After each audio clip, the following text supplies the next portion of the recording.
Hi welcome back to my YouTube channel. ಬೆಳಿಗ್ಗೆ ಅನ್ನ ಬಂದಿದ್ದ ತೆಂಗಿನಕಾಯಿ ಇಸ್ಕೋತಾನ ಅಂತ ನಾಲ್ಕು ದಿವಸ ಪೋಂಚಿನಿ. ಇವತ್ತು ಬಂದೆಲ್ಲ ಎಳ್ನೀರು ಅಟ್ಟು ಒಂದು 2 ಗಿಡ ಇಳಿಸಿದ. ಒಂದು ಕೆಲಸ ಮುಗಿದು ಬೆಳಿಗ್ಗೆ ಈಗ ಬಾಂಡೆ ಎಲ್ಲ ತಿಕ್ಕೊಂಬನ್ನಿ ಇಷ್ಟ ಮತ್ತು ಒಗ್ಯಾನೊಟ್ಟು ಇವತ್ತು ಏನಿಲ್ಲ. ಈಗ ಇದನ್ನು ಮಾಡತ್ತಾಳು, ಬ್ಯಾಳಿ ಇಡತ್ತಾಳು ಮಧ್ಯಾಹ್ನ ಊಟಕ್ಕೆ ಸಾರು ಮಾಡಕ್ಕೆ. ಇವತ್ತೇ ಏನೋ ಬಗ್ಗೆ ಅಡುಗೆ ಮಾಡತ್ತಾಳು, ಯಾಕಂದ್ರೆ ನಾಳೆ ಊರು ಹಾಕಿದಾಳು. ಅದಕ್ಕೆ ಖುಷಿಲೇ ನಾ ಅಡುಗೆ ಮಾಡ್ತಾನೆ ಸರಿ ಅಂತಂದ್ಲು. ಇಲ್ಲ ನಾ ಡೈಲಿ ನಾನು ಅಡುಗೆ ಮಾಡವ, ಬ್ಯಾಳಿ ಅಟ್ಟು ಇಡ್ತಾಳು.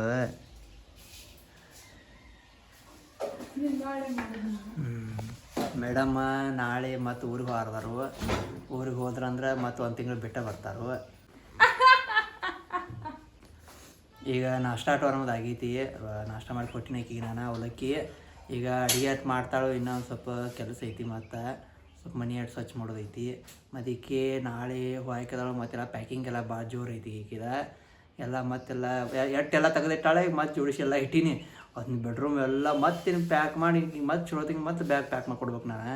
ಇದೇ ಕೆಲಸ ಬರೀ ಬರೋದ, ಒಂದು 15 ದಿವಸ ಇರೋದ ಮತ್ತು ಹೋಗೋದ, ಇದೇ ಮಾಡ್ತಾಳು. ಬರೀ ಡಬಲ್ ಕೆಲಸ.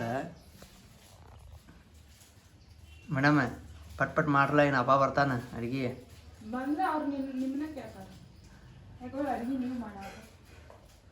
ಅಡುಗೆ ನಾ ಮಾಡವ. ರೊಟ್ಟಿ ಯಾರು ಮಾಡ್ತಾರೆ? ನೀ ಮಾಡ್ತೇವೆ, ನಾ ಮಾಡ್ತಾನ. ಮತ್ತು ಆತ್ಲ ಒಂದು ಪಲ್ಯ ಅಟ್ಟು ಮಾಡಿಬಿಡು, ಮುಗಿದೋಕೈತಿ.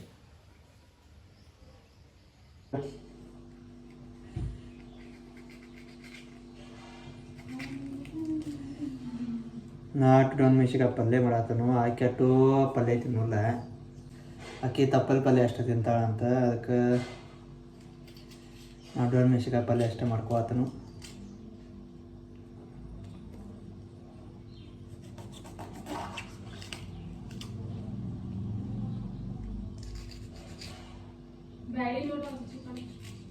ಏನ ಕುದಿಯಾಯಿ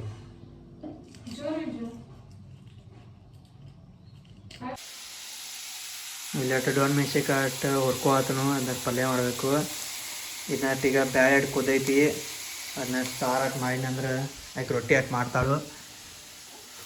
ಅಂದ್ರೆ ಕೆಲಸ ಮುಗಿತೈತಿ.